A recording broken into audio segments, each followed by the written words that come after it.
Fire and Earth podcast with your hosts, Jason Mefford and Kathy Gruver. Fire and Earth, giving you the keys to unlock your limitless potential.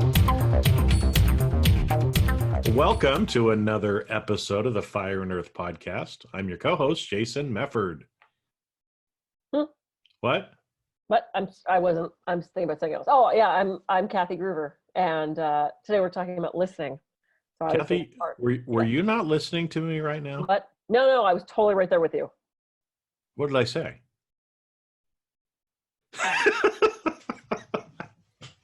Somebody wasn't listening. Just thinking about something else. Oh, really? How often do we do that? That's probably a pretty common thing. Yeah, so we're going to talk about listening today, and we're going to talk about the three levels of listening, and then there's maybe some activities that we can do to identify how we could be better listeners. How are you on the listening end of things, Jason, typically? It depends on how present I am in the conversation, right? And I think that's, again, kind of a tie-in to a lot of the mindfulness stuff that we talk about. It's very easy not to listen when we're thinking about or doing something else. Yes. And so, again, it's the whole idea of, you hear people talk about, we go out for dinner and everybody's sitting around the table, and instead of talking, everybody's on their phone, right? And so, whenever somebody's on their phone, as an example, they can't truly be listening. They might hear, but they can't actually listen properly if their attention is somewhere else. Exactly. And sometimes, though, excuse me, even if you don't have the phone in front of you and you're actually listening, like you and I just having this conversation, or people listening at home, there's a couple different levels of listening. And the one that you're talking about is that level one listening. That's where we have the attention on us. That's where, even though someone else is talking and you're listening, you have your own thoughts going on of, oh, what am I going to say next? Or, oh, I wonder if there's going to be traffic on my way to work. Or, oh, I just had lemon yogurt and I can still taste that in my mouth. So I'm listening to you, but I'm not actually hearing you. I'm in my own head and I'm hearing my own thoughts. That is level one listening, where the focus is put on self. And so often when we're having a conversation, especially in business, because we're trying to formulate what is our response going to be to that, what is our reaction going to be to that, what can I say to them next to move this conversation forward, that we're actually in our own self and not actually listening to what that other person is saying. So that is that level one listening, being there with them, but focused on self. Yeah, and I think it's interesting because as you brought that up, especially in a business perspective, because I've taught lots of people about interviewing, because that's a big part of what I've done professionally, is actually interviewing people for audits and other stuff like that, and I think it's a very it's interesting because, like you said, a lot of times we're trying to process what the other person is saying, but we're trying to formulate our response while they're still talking. And so because that, usually there's a mix-up in the communication channel because we're not actually listening to what they're saying. But I think one of the big reasons for that is people are afraid of silence. And they're afraid of kind of that pause that often comes when we're not trying to just automatically respond to what the other person is saying. And I actually think it's better for us to be able to do that and actually stop and realize that it's okay for there to be a little pause in between. It's okay to rephrase, restate, whatever word you want to use. So if I'm hearing you correctly, you're blah, blah, blah, blah, blah, blah, blah, right? Did I understand that correctly?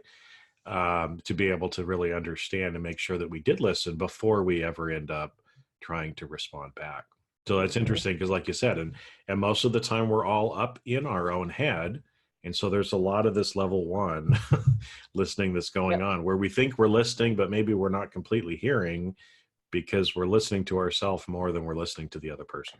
Exactly. And this was in this 3-day coaching course that I took. And we're talking about the different levels of listening. And because I teach communication, was definitely not a foreign concept to me. And I find that when I'm doing hypnosis and coaching sessions, there's so often where, the first part of the hypnosis session is typically 30 to 35, sometimes 40 minutes of just an interviewing process. We call that the pre-talk, and all the stuff comes out and what are we going to work on.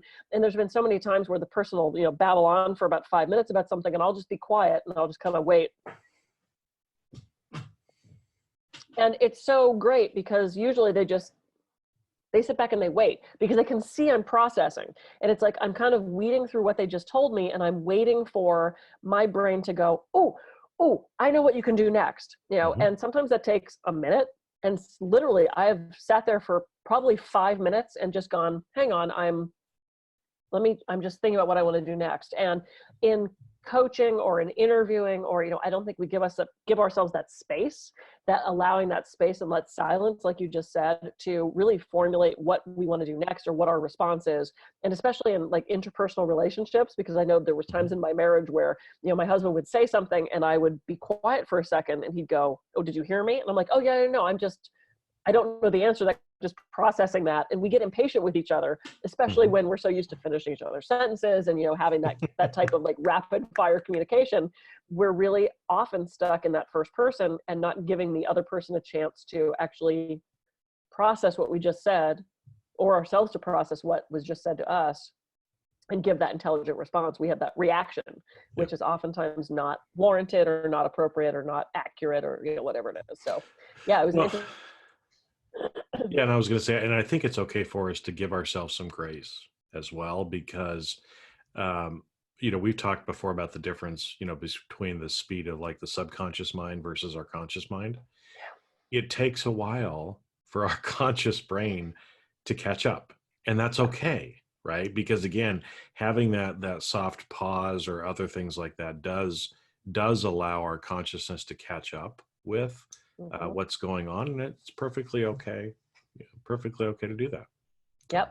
Yep. So we leave level 1 listening and we go to level 2 listening, which is where we are completely focused on the other person. It's as simple as that, and we can sometimes have to concentrate on staying there. And especially in like a coaching or an interviewing or a hypnosis session or whatever it is, it's like we need to be fully focused on that other person and then take that time to process and to do those other things. So level 2 is just where we should be, a lot of the time, if our focus should be on that other person.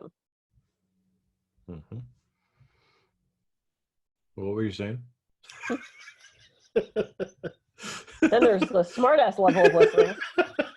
Great, Jason is illustrating for us right now. Yeah, okay. I'm not drinking. This is water. I'm not having wine at whatever time this is. Yeah, clear to be vodka anyway, right? But definitely not having vodka at 9:14 in the morning. Yeah. But I think it's, in a lot of times, like, this level 2 listening is where we end up probably any of the time that we're communicating directly with somebody else, that we should really, try to get out of our brain. But I think it's interesting because what you said, right, is, and we've talked about mind wander before, where about 50% of the time your brain is wandering and is not on task. And so again, give yourself some grace. It's okay. But every time you notice your brain wandering, you try to bring it back. Right. So it's the same thing, whether you're meditating, whether you're talking to somebody else, right? If I'm sitting here and all of a sudden I think, oh crap, I think I left the front door open or whatever, right? That pops into my head. It's like, no, doesn't matter right now. Right now I'm talking to Kathy and I need to focus on that. When I'm done with this, then I can go worry about something else. Right. And, there's different kind of tips and tricks that you can use with that. One that I like to do is when a thought like that comes into my head, I just write down a quick note and then try to go, ooh, my cap fell off my pen. That was kind of weird. Gravity is a law. Gravity is a law. And then come back to it later. Because again, you don't need to right now. I shouldn't be worried about my pen cap falling on the ground. I can pick it up afterwards, right? And I can just let it go. Right. So write down that you need to do that. Okay, write down. Yeah, right. Pick up pen cap. Right. And then we went into the third level, which is global or universal listening, where you're taking into account, and this is an interesting perspective, you're taking into account everything that's happening around you. So you're taking into account your thoughts, your responses and reactions, and what the person is saying and what is happening in the space. So as a speaker, when I'm up on stage, I have to, even though I'm speaking, I have to have a certain perception of the global environment.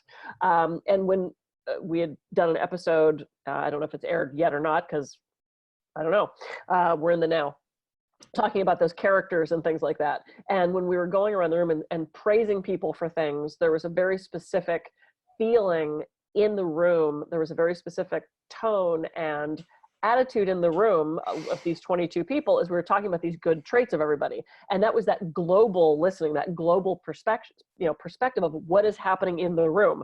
And we could shift that, and you could see that shift as we were talking about different things. So that third level of listening is really sort of taking into account everything that's happening in that environment, how the room feels, how the tone feels, all that sort of thing. So it was kind of interesting. We don't often cognitively think about what's happening in this universal space around me. So it's kind of an interesting perspective.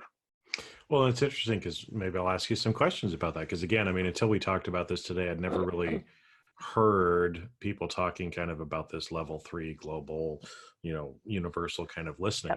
Because usually, again, it's kind of what's going on in your mind, what you're dealing with other people. So it sounds like the way you're talking about it, and again, this is not something audible that we are hearing or listening to, but it's more kind of around the energy and the feeling and some of the other things that are actually going on around us, right?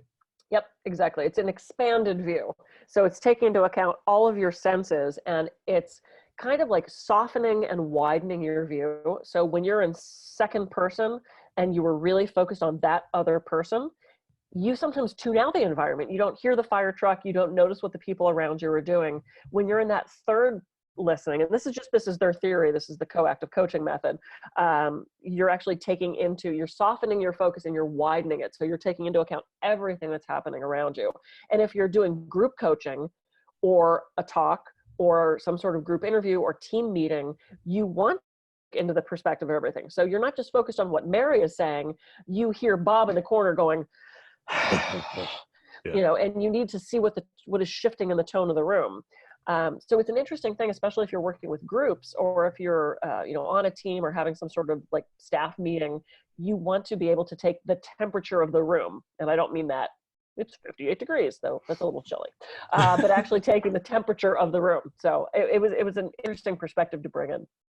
Well, and it's now that you're saying that, I'm thinking about some different social settings that I've been in recently, right? And again, you can hear kind of the discussion between, let's say, again, in this one, there's probably about 6 of us in the room, and there's 2 people that are kind of talking, but you can feel from the tonality, from the volume level, kind of what these 2 people are kind of talking about and listening to that. But again, you can also listen and kind of feel the energy in the room. Because I remember, this one thing I'm thinking about, you could almost feel like everybody else's energy level come down. Yep. Everybody else was kind of like, oh, right. And so again, it's like, okay, I can hear and listen to what these other 2 people are talking about, but it's bringing down the energy level in the whole room. And so again, from that global perspective is, okay, what are we going to do different, or how do we react to this? And like you said, we do this as speakers a lot of the time, right? Because again, you say certain things, you can see the audience react in certain ways. And so you have to do something different. If the vibe in the room is not what you want it to be, right? That's when you got to start doing something different. Exactly. To try to do it. Yeah. Well, and I think we've all had the experience where we're heading over to someone's house for dinner, and, you walk in the room and you kind of go, ooh, they fighting. Oh, and you didn't hear them fighting, and they're not looking at each other like they're mad, but they're just, this thing hangs in the air of, oh, something just went down in here. That's using all those senses. It's that intuition too. And we actually, this past weekend, talked a lot about intuition and using your intuition for things, of noticing that subtle body language, noticing those eyes darting, noticing that that exhale, that, that kind of stuff. And that has to do with the global listening. And I know comedians do this too. They take the tone of the room. They can tell if they're losing everybody.